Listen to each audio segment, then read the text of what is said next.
Welcome back to 99.3 WCON. Bill Kelly with you on this morning, playing some good music, having a good time. I've got a special guest on the phone right now, and a name that all you country music fans got to know, Leona Williams. Good morning, Leona. Hey, good afternoon. Good morning. Or how are you doing there, Bill? I'm doing just wonderful. And I was thinking while I ran out of the room for a minute there that, of course, your name is synonymous with a lot of country music. I can remember playing your songs way back. You must have started when you were, about a year old? Yeah, something like that. Okay, so I remember. But now you've got quite a background, really, in country music. You've had some hits, and and I guess the thing I might as well get it out of the way pretty quick here is you were married to Merle Haggard at one time. Yeah, I was married to him for a little while, and I had a great career going for me, and Merle he'd had some hits, and he was in Nashville. I kind of tell you about this, Bill. He came to Nashville, and he and Bonnie, he was married to Bonnie, and Bonnie Owens, and I guess they had my records at their house, and they was, fans and everything. So Ronnie Reno was a friend of mine. Ronnie was working with Merle. And I knew Ronnie from working some shows with Ernest Tubb and also with some tour dates with Ernest and also the Osborne brothers. So Ronnie was with them. So Ronnie told Merle that he knew me and he lived close to me in Hendersonville, Tennessee. So Merle said, "Well, tell her to come down here. I want to meet her." He said, "We got her records and stuff." So anyway, I met Merle, and he wanted me to open some shows for him on the road, So we went to whole bunch of different places, and after a while we got to having too much fun, and we got married. Oh no, that ruins a lot of good relationships. I always say that in fun, but right. Merle and Bonnie, when I first got with them, they were going through their divorce. They were kind of like friends, and all that, and so anyways, Bonnie was a good friend of mine. Her and I wrote some songs together, and a wonderful lady, but sometimes that things happen, but oh yeah, she was always the best supporter Merle ever had, and and he was a big part of my life, and Bonnie's, and a lot of other girls. I always say I'm one of Hags and Ags. Oh Lord, listen to that. Now you and Merle, you did some song. What was the one song? I'm trying to think of it now that I used to play. Merle and I had a top 10 duet record called "The Bull and the Beaver." That's it. I could remember. Yeah. Well, okay, I could not remember exactly the name, but I remember. Oh gosh, yeah, that's one of them. We won't mention how long ago it was, but oh golly, I'll tell you exactly. That's 1978. Oh, 78. Yeah. So, okay. So we had a top 10 record. We wrote that song together, and we were going to. I kind of talked Merle into going down with me to go to Gatlinburg. To get him. Oh yeah. Just the two of us, and so he was driving this big bus, and I told him I'd like to have a CB radio, and he said, "What would your handle be?" I said, well, I hadn't thought about that. He said, "How about the Beaver from Missouri?" And I laughed, and about that time we passed this big sign that said, "Bull of the Woods Chewing Tobacco." I said, "Okay, you be the Bull of the Woods." And, we started laughing, and we wrote that song. We never did get to Gatlinburg. We turned around, came back to Nashville, and went to the studio, recorded it, and it was a top 10 record for us. Wow. I would ask you, when you went out with Merle, both of you, out and people, they didn't know who you... Did you get recognized a lot? Whenever we'd go out, did they recognize him a lot? Yeah, uh-huh. Oh, yeah. Yeah. I remember a couple things. Merle was right cute. He said, somebody said, "Well, you look like Merle Haggard." And he said, "Well, that's what everybody says." I love that. You That's know, great. He had a sense of humor, apparently, there. Yeah. Now you had some songs, singles too, solos, I guess you'd say, and Yeah, down. I had a song called Once More. Mm-hmm. It was a cover song. Roy Acuff had a copy or a cover. He'd had a record of that, and so had the Osborne brothers. And I did that on Hickory Records back in the beginning of my career. And that song got in the charts. And then I recorded a song called "Yes, Ma'am, He Found Me in a Honky Tonk." And so far, that's probably been my most requested song that I've ever recorded.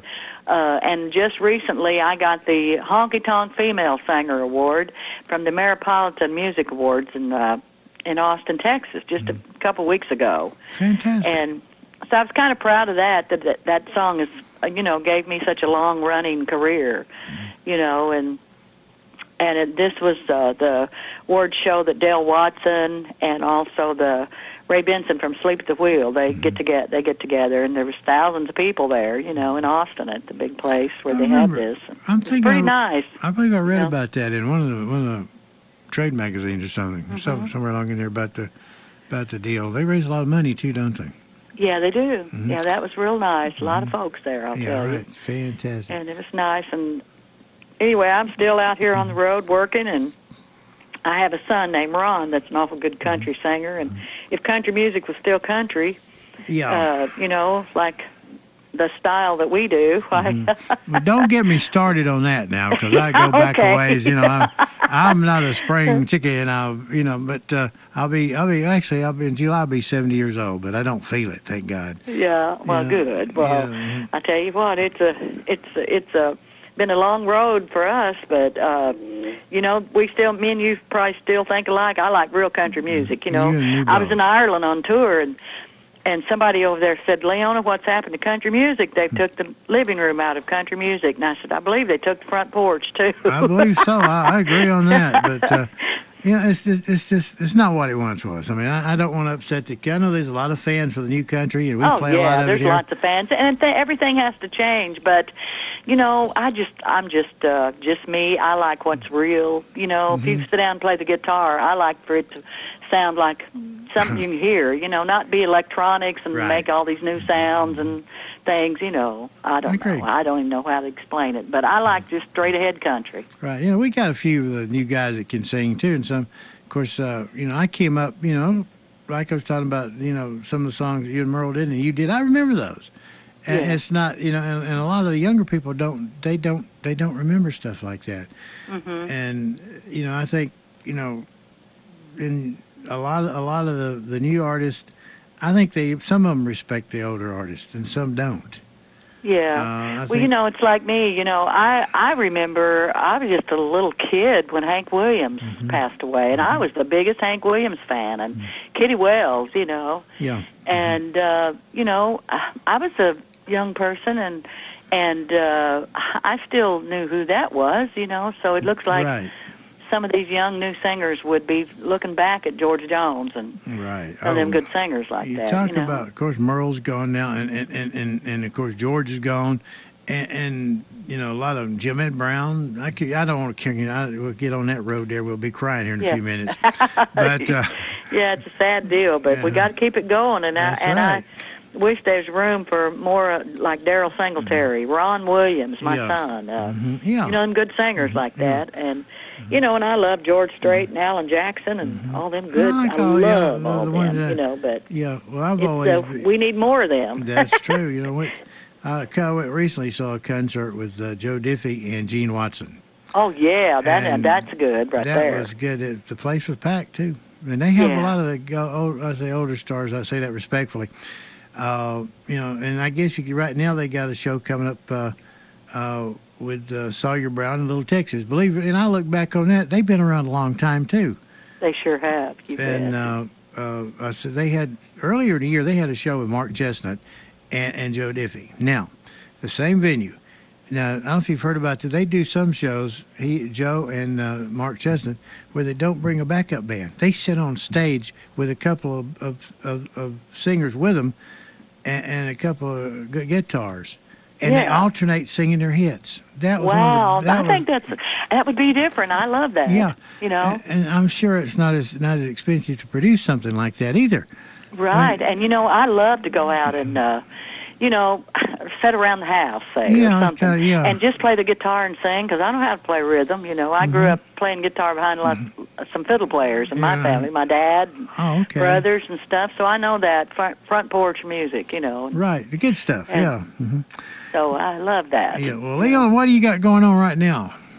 Well, I'm working a lot. Matter of fact, I've got a new album coming out. I'm putting out a 2-song CD that's going to be out here in just next week, actually, and it's called Stand Up for America.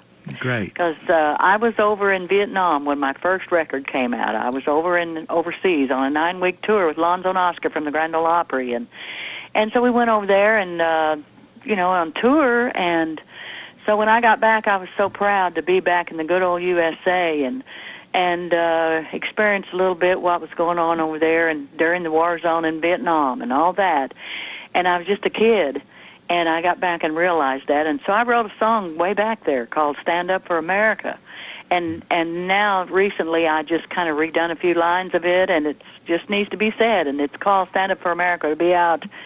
I should have copies next week, so I'll have to get you one, Bill. Do that. I'd love to get a hold, you know, and play the song. And let you see what you think. But it's a 2-song CD, and the other song is called, Red Lane wrote this song, and it's called Something About a Soldier. And I've been singing this song for years, and I always loved it. And so I thought I'd put those 2 songs out first, and then my album ain't ready yet, but it'll be ready in about a month. Fantastic. The album. Well, keep me in mind when you get ready. And and it's with Ron, my son. He'll be on there with some songs, and also a group from Missouri that travel all over the country called the Bluegrass Martins. And it's a whole family of the sweetest people in the world. And it's brothers and sisters, and they all play just so good. Sounds good to me. Well, Leona, I'm going to hold you to this. I will ask you to please call me back for another interview when you get CD out. I will. And in the meantime, I'll play the 2-song CD. Okay, I will sure get you one. I'll call you sometime. All right. And I want to say thank you and hello and everything to everybody down there in your area for listening to you and for listening to real country music. We try our best. We play a little bit of both. I say we play the old, the new, and everything in between. Yeah. You know, to me, too, great. one of the great times in country music was the 80s and the 90s. Because I grew up around Fort Payne, Alabama. You know, there's a little group from Alabama, from over in that area. Yeah. But I went down there to Randy's house. Oh, really? Yeah. One time, yes. Oh, gosh, yeah. They just home folks down there. They are. They're just like where I come from in Missouri, just plain old country people, you know. That's true. Good people. Yeah. You betcha. Great people. All right. Well, just give me a call anytime, and I'm going to tell you what, if you can get Roger to send me a copy of that, I'll get it on for you. Well, I really, really appreciate your help. Right. Thank you so much, Leona. Enjoy talking to you. Good talking to you. Okay, Thanks. bye-bye. Bye.